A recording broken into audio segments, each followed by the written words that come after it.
வணக்கம். நீங்கள் கேட்பது பெருமைக்குரிய கல்கி அவர்களின் பொன்னியின் செல்வன் பாகம் 1 புதுவெள்ளம். வாசிப்பது ரம்யா அருண். அத்தியாயம் 3 விண்ணகர கோயில். சில சமயம் சிறிய நிகழ்ச்சியிலிருந்து பெரிய சம்பவங்கள் விளைகின்றன. வந்தியத்தேவன் வாழ்க்கையில் அத்தகைய ஒரு சிறிய நிகழ்ச்சி இப்போது நேர்ந்தது. சாலையோரத்திலே நின்று பழுவேட்டரையரின் பரிவாரங்கள் போவதை வந்தியத்தேவன் பார்த்து கொண்டிருந்தான் அல்லவா? அவன் நின்ற இடத்துக்கு சற்று தூரத்திலேயே அவனுடைய குதிரை நின்று கொண்டிருந்தது. பழுவேட்டரையரின் ஆட்களிலே கடைசியாக சென்ற சிலரின் பார்வை அக்குதிரை மீது சென்றது. அடே, இந்த குருதையை பாரடா என்றான் ஒருவன். குருதை என்று சொல்லாதேடா, குதிரை என்று சொல் என்றான் இன்னொருவன். உங்கள் இலக்கோண ஆராய்ச்சி இருக்கட்டும், முதலில் அது குதிரையா அல்லது கழுதையா என்று தெரிந்து கொள்ளுங்கள் என்றான் இன்னொரு வேடிக்கை பிரியன். அதையும் பார்த்துவிடலாமா என்று சொல்லிக்கொண்டு அந்த ஆட்களில் ஒருவன் குதிரையை அணுகினான். அதன் மேல் தாவி ஏற முயன்றான். ஏறப் பார்க்கிறவன் தன் எஜமானன் அல்ல என்பதை அந்த அறிவு கூர்மையுள்ள குதிரை தெரிந்து கொண்டது. அந்த வேற்று மனிதனை ஏற்றிக்கொள்ள மாட்டேன் என்று முரண்டு பிடித்தது. இது பொல்லாத குதிரையடா, இதன் பேரில் நான் ஏறக்கூடாதாம். பரம்பரையான அரச குலத்தவன்தான் இதன் மேல் ஏறலாமாம். அப்படியென்றால் தஞ்சாவூர் முத்தரையன் திரும்பி வந்துதான் இதன் மேல் ஏற வேண்டும் என்று அவன் சமத்காரமாய் பேசியதை கேட்டு மற்ற வீரர்கள் நகைத்தார்கள். ஏனென்றால் தஞ்சாவூர் முத்தரையர் குலம் நசிந்து போய் 100 ஆண்டுகள் ஆகிவிட்டன. இப்போது சோழர்கள் புலிக்கொடி தஞ்சாவூரில் பறந்து கொண்டிருந்தது. தாண்டவராயா, உன்னை ஏற்றிக்கொள்ள மறுக்கும் குதிரை நிஜக்குதிரைதானா என்று பார்த்துவிடு. ஒருவேளை பெருமாளின் திருநாளுக்கு வந்த பொய்க்கால் குதிரையாயிருந்தாலும் இருக்கலாம் என்றான் மற்றொரு பரிகாச பிரியன். அதையும் சோதித்து பார்த்து விடுகிறேன் என்று சொல்லிக்கொண்டு குதிரை மீது ஏறப்போன தாண்டவராயன் அதனுடைய வாலை முறுக்கினான். ரோசமுள்ள குதிரை உடனே பின்னங்கால்களை 4 தடவை விசிறி உதைத்துவிட்டு ஓட்டம் பிடித்தது. குருதை ஓடுகிறதடா, நிஜ குருதை தானாடா என்று அவ்வீரர்கள் கூச்சலிட்டு உய் உய் என்று கோஷித்து ஓடுகிற குதிரையை மேலும் விரட்டினார்கள். குதிரை திருநாள் கூட்டத்துக்கிடையே புகுந்து ஓடிற்று. ஜனங்கள் அதன் காலடியில் மிதிப்படாமல் இருப்பதற்காக பரபரப்புடன் அங்கும் இங்கும் நகர்ந்து கொண்டார்கள். அப்படியும் அவர்களில் சிலர் உதைப்பட்டு விழுந்தார்கள். குதிரை தெறிக்கெட்டு வெறிகொண்டு ஓடியது. இவ்வளவும் வந்தியத்தேவன் கண்ணெதிரே அதிசீக்கிரத்தில் நடந்துவிட்டது. அவனுடைய முகத்தோற்றத்திலிருந்து குதிரை அவனுடைய குதிரை என்பதை ஆழ்வார்க்கடியான் கண்டு கொண்டான். பார்த்தாயா தம்பி, அந்த பழுவூர்த்தடியர்கள் செய்த வேலையை? என்னிடம் நீ காட்ட வந்த வீரத்தை அவர்களிடம் காட்டுவதுதானே என்று குத்தி காட்டினான். வந்தியத்தேவனுக்கு ஆத்திரம் பொத்துக்கொண்டு வந்தது. எனினும் பல்லை கடித்துக்கொண்டு பொறுமையை கடைபிடித்தான். பழுவூர் வீரர்கள் பெருங்கூட்டமாயிருந்தனர். அவ்வளவு பேருடன் ஒரே சமயத்தில் சண்டைக்கு போவதில் பொருளில்லை. அவர்கள் இவனுடன் சண்டை போடுவதற்காக காத்திருக்கவும் இல்லை. குதிரை ஓடியதை பார்த்து சிரித்துவிட்டு அவர்கள் மேலே நடந்தார்கள். குதிரை போன திசையை நோக்கி வந்தியத்தேவன் சென்றான். அது கொஞ்ச தூரம் ஓடிவிட்டு தானாகவே நின்றுவிடும் என்று அவனுக்கு தெரியும். ஆகையால் அதை பற்றி அவன் கவலைப்படவில்லை. பழுவேட்டரையரின் அகம்பாவம் பிடித்த ஆட்களுக்கு என்றைக்காவது ஒரு நாள் நன்றாக புத்தி கற்பிக்க வேண்டும் என்ற எண்ணம் அவன் உள்ளத்தில் அழுத்தமாக பதிந்தது. புளியந்தோப்புக்கு அப்பால் ஜனசஞ்சாரமில்லாத இடத்தில் குதிரை சோகமே வடிவமாக நின்று கொண்டிருந்தது. வந்தியத்தேவன் அதன் அருகில் சென்றதும் குதிரை கனைத்தது. ஏன் என்னை விட்டு பிரிந்து சென்று இந்த சங்கடத்துக்கு உள்ளாக்கினாய் என்று அந்த வாயில்லா பிராணி குறை கூறுவது போல் அதன் கனைப்பு தொனித்தது. வந்தியத்தேவன் அதன் முதுகை தட்டி சாந்தப்படுத்தினான். பிறகு அதை திருப்பி அழைத்து கொண்டு சாலை பக்கம் நோக்கி வந்தான். திருவிழா கூட்டத்தில் இருந்தவர்கள் பலரும் அவனை பார்த்து, இந்த முரட்டு குதிரையை ஏன் கூட்டத்தில் கொண்டு வந்தாய் தம்பி? எத்தனை பேரை அது உதைத்து தள்ளிவிட்டது என்றார்கள். இந்த பிள்ளை என்ன செய்வான்? குதிரைதான் என்ன செய்யும்? அந்த பழுவேட்டரையரின் முரட்டு ஆட்கள் அல்லவா இப்படி செய்துவிட்டார்கள் என்று இரண்டொருவர் சமாதானம் சொன்னார்கள். ஆழ்வார்க்கடியான் இன்னமும் சாலையில் காத்து கொண்டு நின்றான். இதேதடா சனியன், இவன் நம்மை விடமாட்டான் போலிருக்கிறதே என்று எண்ணி வந்தியத்தேவன் முகத்தை சுளுக்கினான். தம்பி, நீ எந்த பக்கம் போகப் போகிறாய் என்று ஆழ்வார்க்கடியான் கேட்டான். நானா கொஞ்சம் மேற்கு பக்கம் சென்று பிறகு தெற்கு பக்கம் திரும்பி சிறிது கிழக்கு பக்கம் வளைத்து கொண்டு போய் அப்புறம் தென்மேற்கு பக்கம் போவேன் என்றான் வந்தியத்தேவன். அதையெல்லாம் நான் கேட்கவில்லை. இன்று ராத்திரி எங்கே தங்குவாய் என்று கேட்டேன். நீ எதற்காக அதை கேட்கிறாய்? ஒருவேளை கடம்பூர் சம்புவரையர் அரண்மனையில் நீ தங்குவதாயிருந்தால் எனக்கு அங்கே ஒரு வேலை இருக்கிறது. உனக்கு மந்திர தந்திரம் தெரியுமா என்ன? நான் கடம்பூர் அரண்மனைக்கு போகிறேன் என்பதை எப்படி அறிந்தாய்? இதில் என்ன அதிசயம்? இன்றைக்கு பல ஊர்களிலிருந்தும் பல விருந்தாளிகள் அங்கே வருகிறார்கள்.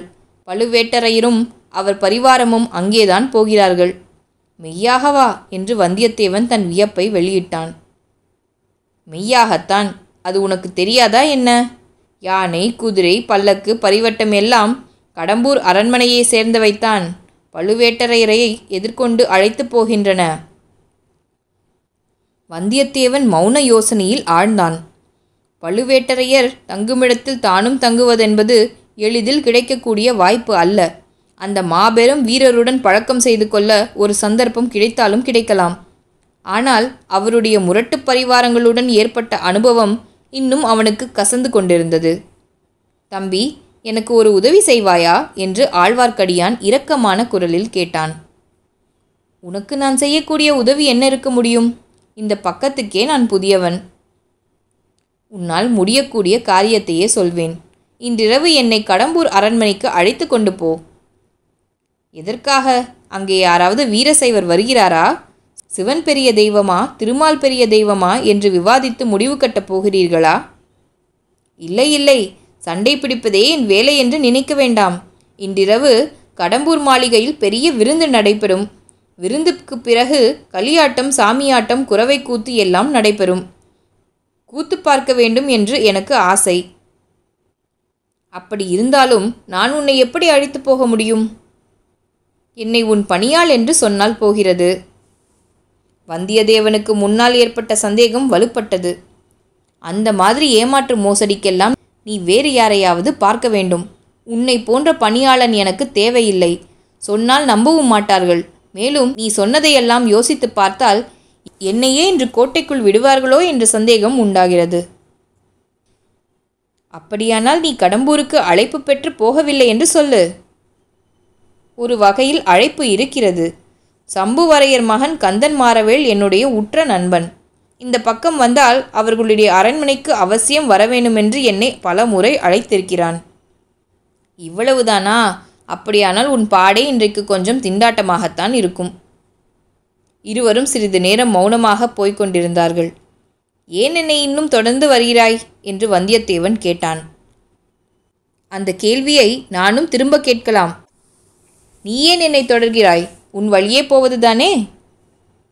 வழி தெரியாத குற்றத்தினால்தான் நம்பி. நீ எங்கே போகிறாய்? ஒருவேளை கடம்பூருக்குத்தானா? இல்லை, நீதான் என்னை அங்கு அழைத்து போக முடியாது என்று சொல்லிவிட்டாயே. நான் விண்ணகர கோயிலுக்கு போகிறேன். வீரநாராயண பெருமாள் சன்னதிக்குதானே? ஆம், நானும் அந்த ஆலயத்துக்கு வந்து பெருமாளை சேவிப்பதற்கு விரும்புகிறேன். ஒருவேளை விஷ்ணு ஆலயத்துக்கு நீ வரமாட்டாயோ என்று பார்த்தேன். இங்கே ஈசவர முனிவர்கள் என்ற பட்டர் பெருமாளுக்கு கைங்கரியம் செய்து வருகிறார். அவர் பெரிய மகான். நானும் கேள்விப்பட்டிருக்கிறேன். ஒரே கூட்டமாய் இருக்கிறதே. கோயிலில் ஏதாவது விசேஷ உற்சவம் உண்டோ? ஆம், இன்று ஆண்டாள் திருநட்சத்திரம் ஆடி 18ஆம் பெருக்கோடு ஆண்டாளின் திருநட்சத்திரமும் சேர்ந்து கொண்டது. அதனால்தான் இவ்வளவு கோலாகலம். இதற்குள் வீரநாராயண பெருமாள் கோயிலை அவர்கள் நெருங்கிவிட்டார்கள். விஜயாலய சோழனின் பேரரான முதற் பராந்தக சோழன் மதுரையும் ஈழமும் கொண்ட கோப்பரகேசரி என்ற பட்டம் பெற்றவன். சோழ பேரரசுக்கு அஸ்திவாரம் அமைத்தவன் அவனே. தில்லை சிற்றம்பலத்துக்கு அவன் பொன்கூரை வேய்ந்து சரித்திர புகழ் பெற்றவன். சோழசிகாமணி, சூரசிகாமணி முதலிய பல விருது பெயர்களோடு வீரநாராயணன் என்னும் சிறப்பு பெயரையும் அவன் கொண்டிருந்தான். பராந்தகனுடைய காலத்தில் வடக்கே இரட்டை மண்டலத்து ராஷ்டிரகூட மன்னர்கள் வலிமை பெற்று விளங்கினார்கள். மானியக்கேடத்திலிருந்து அவர்கள் படையெடுத்து வரக்கூடுமென்று பராந்தகன் எதிர்பார்த்தான். எனவே தனது முதற் புதல்வனாகிய இளவரசன் ராஜதித்தனை ஒரு பெரிய சைன்யத்துடன் திருமுனைப்பாடி நாட்டில் இருக்க செய்தான். அந்த சைன்யத்தை சேர்ந்த லட்சக்கணக்கான வீரர்கள் வேலையின்றி சும்மா இருக்க நேர்ந்த காலத்தில் ராஜதித்தன் ஒரு யோசனை செய்தான். குடிமக்களுக்கு உபயோகமான ஒரு பெரும் பணியை அவர்களை கொண்டு செய்விக்க எண்ணினான். வடகாவேரி என்று பக்தர்களாலும் கொள்ளிடம் என்று மற்றவர்களாலும் அழைக்கப்பட்ட பெருநதியின் வழியாக அளவில்லாத வெள்ள நீர் ஓடி வீணே கடலில் கலந்து கொண்டிருந்தது. அதில் ஒரு பகுதியை பயன்படுத்த எண்ணி தன் வசமிருந்த வீரர்களை கொண்டு கடல் போன்ற விசாலமான ஏரி ஒன்றை அமைத்தான். அதை தன் அருமை தந்தையின் பெயரால் வீரநாராயண ஏரி என்று அழைத்தான். அதன் கரையில் வீரநாராயணபுரத்தை ஏற்படுத்தி அதில் ஒரு விண்ணகரையும் எடுத்தான். விஷ்ணுக்கிரகம் என்பது அந்நாளில் விண்ணகரம் என்று தமிழாக்கப்பட்டு வழங்கிற்று. ஸ்ரீமத் நாராயணமூர்த்தி நீரில் பள்ளி கொண்டு நீர்மயமாக இருப்பவர் அல்லவா? எனவே ஏரிகளை காத்தருள்வதற்காக ஏரிக்கரையையொட்டி ஸ்ரீ நாராயணமூர்த்தி கோயில் எடுப்பது அக்காலத்து வழக்கம். அதன்படி வீரநாராயணபுர விண்ணகரத்தில் வீரநாராயண பெருமாளை கோயில் கொண்டு எழுந்தருளச் செய்தான். அத்தகைய பெருமாளின் கோயிலுக்குத்தான் இப்போது வந்தியத்தேவனும் ஆழ்வார்க்கடியானும் சென்றார்கள். சந்நிதிக்கு வந்து நின்றதும் ஆழ்வார்க்கடியான் பாட ஆரம்பித்தான். ஆண்டாளின் பாசுரங்கள் சிலவற்றை பாடிய பிறகு நம்மாழ்வாரின் தமிழ் வேதத்திலிருந்து சில பாசுரங்களை பாடினான். பொலிக பொலிக பொலிக போயிற்று வள்ளுயிர் சாபம், நலியும் நரகமும் நைந்த நமனுக்கிங்கு யாதொன்றுமில்லை, கலியும் கெடுங்கண்டு கொள்மின் கடல் வண்ணன் பூதங்கள் மண்மேல் மலிய புகுந்து இசைப்பாடி ஆடி உழித்தர கண்டோம், கண்டோம் கண்டோம் கண்டோம் கண்ணுங்கினியன கண்டோம், தொண்டீர் எல்லீரும் வாரீர் தொழுது தொழுது நின்றார்த்தும் வண்டார் தன்னன் துழாயான் மாதவன் பூதங்கள் மண்மேல் பண்டான் பாடி நின்றாடி பறந்து திரிகின்றனவே. இவ்விதம் பாடி வந்தபோது ஆழ்வார்க்கடியானுடைய கண்களிலிருந்து கண்ணீர் பெருக்கி தாரை தாரையாய் அவன் கன்னத்தின் வழியாக வழிந்தோடியது. வந்தியத்தேவன் அப்பாடல்களை கவனமாகவே கேட்டு வந்தான். அவனுக்கு கண்ணீர் வராவிட்டாலும் உள்ளம் கசிந்துருகியது. ஆழ்வார்க்கடியானை பற்றி அவன் முன்னர் கொண்டிருந்த கருத்தும் மாறியது. இவன் பரமபக்தன் என்று எண்ணிக்கொண்டான். வந்தியத்தேவனைப் போலவே கவனமாக அப்பாசுரங்களை இன்னும் சிலரும் கேட்டார்கள். கோவில் முதலிமார்கள் கேட்டார்கள். அர்ச்சகர் ஈஸ்வரப்பட்டரும் கண்ணில் நீர்மல்கி நின்று கேட்டனர். அவருக்கு அருகில் நின்று கொண்டு அவருடைய இளம் புதல்வன் பால்மனம் மாறா பாலகன் ஒருவன் கேட்டுக்கொண்டிருந்தான். ஆழ்வார்க்கடியான் 10 பாசுரங்களை பாடிவிட்டு, கலிவயல் தென்னங்குருக்கூர் காரி மாறன் சடகோப்பன் ஒலிப்புகழ் 1010 உள்ளத்தை மாசறுக்குமே என்று பாசுரத்தை முடித்தான். கேட்டிருந்த பட்டரின் குமாரனாகிய பாலகன் தன் தந்தையிடம் ஏதோ கூறினான். அவர் மல்கிய கண்ணீரை துடைத்து கொண்டு, ஐயா, குருகூர் சடகோப்பர் என்னும் நம்மாழ்வார் மொத்தம் 1000 பாடல்கள் பாடியிருப்பதாக தெரிகிறதே, அவ்வளவும் உமக்கு தெரியுமா என்று கேட்டார். அடியேன் அவ்வளவு பாக்கியம் செய்யவில்லை, சில 10கள் தான் எனக்கு தெரியும் என்றான் ஆழ்வார்க்கடியான். தெரிந்த வரையில் இந்த பிள்ளைக்கு சொல்லிக் கொடுக்க வேணும் என்றார் ஈஸ்வர முனிகள். பின்னால் இந்த ஊர் பல பெருமைகளை அடையப் போகிறது. பால்வடியும் முகத்தில் தேஜஸ் பொலிய நின்று நம்மாழ்வார் பாசுரங்களை கேட்ட பாலகன் வளர்ந்து நாதமுனிகள் என்ற திருநாமத்துடன் வைஷ்ணவ ஆச்சாரியா பரம்பரையில் முதல் ஆச்சாரியார் ஆகப் போகிறார். குருகூர் என்னும் ஆழ்வார் திருநகரிக்கு சென்று வேதம் தமிழ் செய்த நம்மாழ்வாரின் 1000 பாசுரங்களையும் தேடி சேகரித்து வரப்போகிறார். அப்பாசுரங்களை அவருடைய சீடர்கள் இசையுடன் பாடி நாடெங்கும் பரப்பப் போகிறார்கள். நாதமுனிகள் பேரராக அவதரிக்கப் போகும் ஆளவந்தார் பல அற்புதங்களை செய்தருளப் போகிறார்.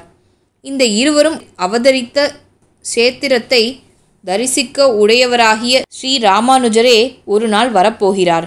வரும்போது வீரநாராயண ஏரியையும் அதன் 74 கணவாய்களையும் பார்த்து அதிசயிக்கப் போகிறார். ஏரி தண்ணீர் 74 கணவாய்களின் வழியாக பாய்ந்து மக்களை வாழ வைப்பது போலவே நாராயணனுடைய கருணை வெள்ளத்தை ஜீவகோடிகளுக்கு பாய செய்வதற்காக 74 ஆச்சாரிய பீடங்களை ஏற்படுத்த வேண்டும் என்று அம்மகானின் உள்ளத்தில் உதயமாகப் போகிறது.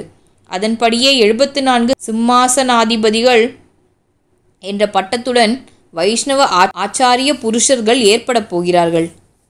இந்த மகத்தான நிகழ்ச்சிகளையெல்லாம் வைஷ்ணவ குரு பரம்பரை சரித்திரம் விவரமாக சொல்லட்டும் என்று விட்டுவிட்டு மறுபடியும் நாம் வந்தியத்தேவனை கவனிப்போம். பெருமாளை சேவித்துவிட்டு ஆலயத்துக்கு வெளியில் வந்ததும் வந்தியத்தேவன் ஆழ்வார்க்கடியானை பார்த்து, நம்பிகளே, தாங்கள் இத்தகைய பரம பக்தர் என்றும் பண்டித சிகாமணி என்றும் எனக்கு தெரியாமல் போயிற்று. ஏதாவது அபச்சாரமாக நான் பேசியிருந்தால் மன்னிக்க வேண்டும் என்றான். மன்னித்து விடுகிறேன் தம்பி. ஆனால் இப்போது எனக்கு ஒரு உதவி செய்வாயா? சொல். தாங்கள் கேட்கும் உதவி என்னால் முடியாது என்றுதான் சொன்னேனே. நீங்களும் ஒப்புக்கொண்டீர்களே. இது வேறு விஷயம். ஒரு சிறிய சீட்டு கொடுக்கிறேன். கடம்பூர் அரண்மனையில் நீ தங்கினால் தக்க சமயம் பார்த்து ஒருவரிடம் அதை கொடுக்க வேண்டும். யாரிடம்?